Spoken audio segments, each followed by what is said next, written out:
अज्ञानतिमिरान्धस्य ज्ञानाञ्जनशलाकया चक्षुरुन्मिलितं येन तस्मै श्रीगुरवे नमः। नमो विष्णुपादाय कृष्णप्रेष्ठाय भूतले श्रीमते भक्तिवेदान्त स्वामिनीति नामिने। नमस्ते सरस्वती देवे गौरवाणी प्रचारिणे निर्विशेष शून्यवादी पाश्चात्य देशतारिणे। तो एक समय महाराज युधिष्ठिर जनार्दन कृष्ण को पूछे, जो चैत्र महीना में जो शुक्ल पक्ष में जो एकादशी आ रहे हैं, वो एकादशी का क्या महत्व है और वो एकादशी पालन करने का विधि भी क्या है, तो इसके बारे में हमको वर्णन कीजिए।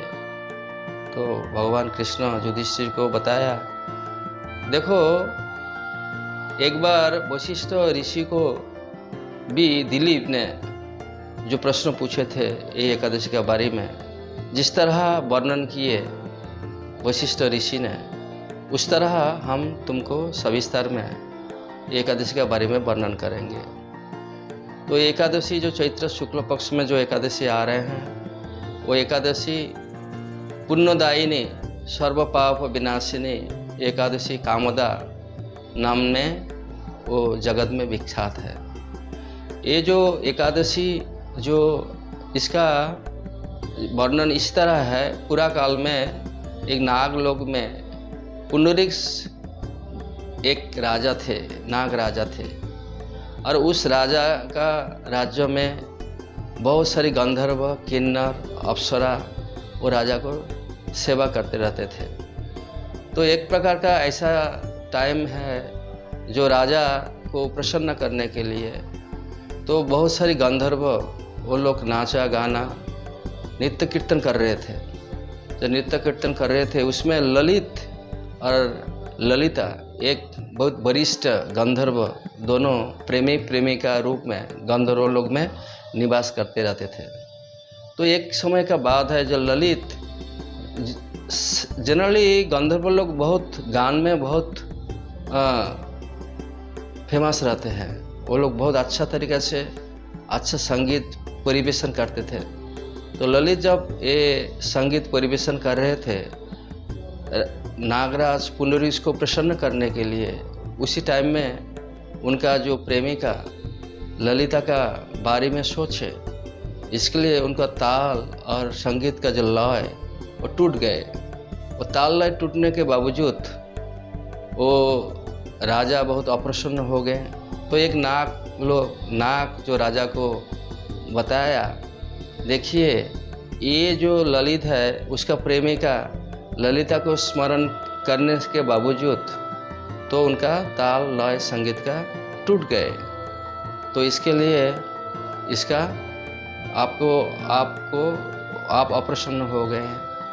तो राजा पुंडरीक्ष ने भयंकर रूप में वो क्रोधित हो गए हैं, और क्रोधित होने के बाद वो उसको श्राप दिए, जो देखो तुम यहाँ पे रहने का बावजूद तुम्हारा प्रेमिक का तुम स्मरण किए, तो इसके लिए मैं तुमको श्राप देता हूँ, तुम एक राक्षस बन जाओ।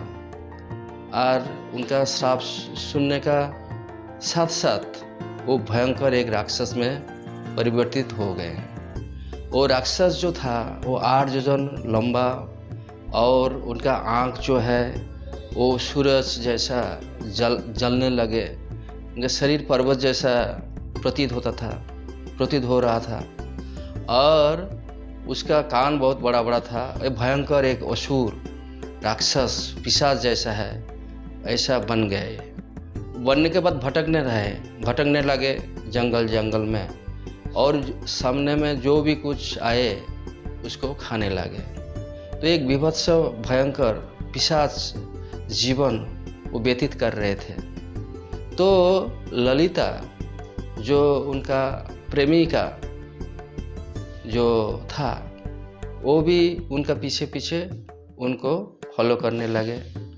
तो ललिता बहुत दुखी थी, क्योंकि उनका जो प्रेमिक वो अभी राक्षस बन गए हैं, और उनका जो जीवन है वो बहुत नीचा जीवन है, पिशाच जीवन है, तो जीवन में कौन खुश रह सकते हैं। तो इसके लिए वो भी बहुत लाइफ में जो ललिता बहुत दुखी थी।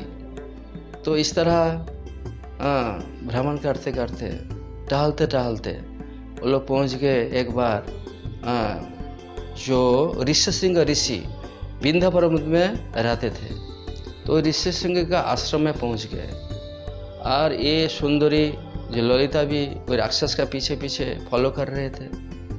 तो अभी ऋष्यशृंग ऋषि ने पूछे, हे सुभगे, ये तुम कौन है और यहाँ पे किसके लिए आए और तुम्हारा ये बहुत बड़ा राक्षस का साथ क्यों घूम रहे हैं, इसका सविस्तर में के वर्णन करो।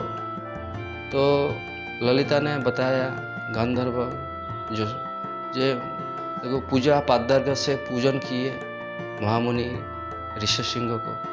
पूजन करने के बाद ऋष्यशृंग ऋषि ने बहुत खुश हुए, प्रसन्न हो गए हैं। तो बोले, बोलो सुभगे, हम तुम्हारे लिए क्या कर सकते हैं। तो ललिता ने बताया, जे प्रभु, हम जो देख रहे हैं ये राक्षस, भयंकर राक्षस, ये हमारा स्वामी है, लेकिन वो अपराध किए हैं उनका प्रभु से, राजा से। तो इसके लिए उनका अभिशाप से ये जो भयंकर रूप, राक्षस रूप में परिवर्तित हो गए हैं। तो आप कृपा करके मुझे बताइए कैसे ये राक्षस जीवन से छुटकारा मिले और अपना जो गंधर्व शरीर में वापस आ जाए। तो उसका बात सुनकर तो जो ऋष्यशृंग ऋषि ने बताया, सुभगे तुम बहुत बढ़िया टाइम में आ गए हैं। ये अभी एक चैत्र शुक्ल पक्ष में एक एकादशी आ रहे हैं। ये एकादशी का नाम है कामोदय एकादशी। तुम एक कामोदय एकादशी को जो श्रद्धापूर्वक प्रेम से पालन करो। और वो पालन करने कैसे पालन करोगे, भगवान विष्णु को पूजा करो, उनको भोग लगाओ और खुद तुम बहुत तपस्या करो। उस दिन कुछ मत खाओ, कुछ ग्रेन उसको स्पर्श भी मत करो और भगवान का नाम जप करो, उनका पूजन करो। और ऐसा करने के बाद उसका जो एकादशी का नेक्स्ट डे में ब्राह्मण को वही कलश, पादुका, छत्र इसे दान करो। दान करने के बाद और भोजन भी कराओ, दक्षिणा भी दो। करने के बाद और उसका जो एकादशी का जो फल है, तो ये तुम्हारा हस्बैंड को तुम अर्पण करो। तो उससे क्या होगा, तो तुम्हारा हस्बैंड जो ये राक्षस पिशाच रूप है, भयंकर पिशाच रूप से वापस लौट के अपना जो स्वरूप में, गंधर्व स्वरूप में वापस आ जाएंगे। तो ललिता ने ऋषि का जो जिस तरह बताया उस तरह वो पालन किए। एकादशी प्रेम से, श्रद्धा से पालन करने के बाद वो भगवान विष्णु और ब्राह्मण का जो पूजन किए थे, उसका श्रद्धा से, उनका कृपा से फिर से उनका जो स्वामी जो ललित, वो आपस में गंधर्व शरीर में, अनुपम सौंदर्य शरीर में वापस लौट के आ गए हैं और दोनों में बहुत खुश हो गए हैं। खुश होने के बाद गंधर्व लोक के में आने से पहले ऋषि को प्रणाम किए, उनको पूजन किए और गंधर्व लोक में अपना जीवन व्यतीत किए।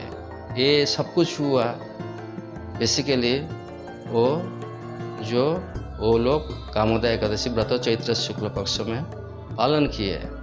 जो लोग ये चैत्र शुक्ल पक्ष में एकादशी पालन करेंगे तो भगवान का नित्य सेवा भगवत धाम में पहुंच पाएंगे। और जो लोग जो ये एकादशी व्रत श्रवण करेंगे, वो वाजपेय यज्ञ का जो फल है वो लाभ करेंगे। तो आप लोग भी आइए, जो एकादशी आ रहे हैं तो आप पालन करें और अपना मनुष्य जीवन को सफल बनाइए। हरे कृष्ण।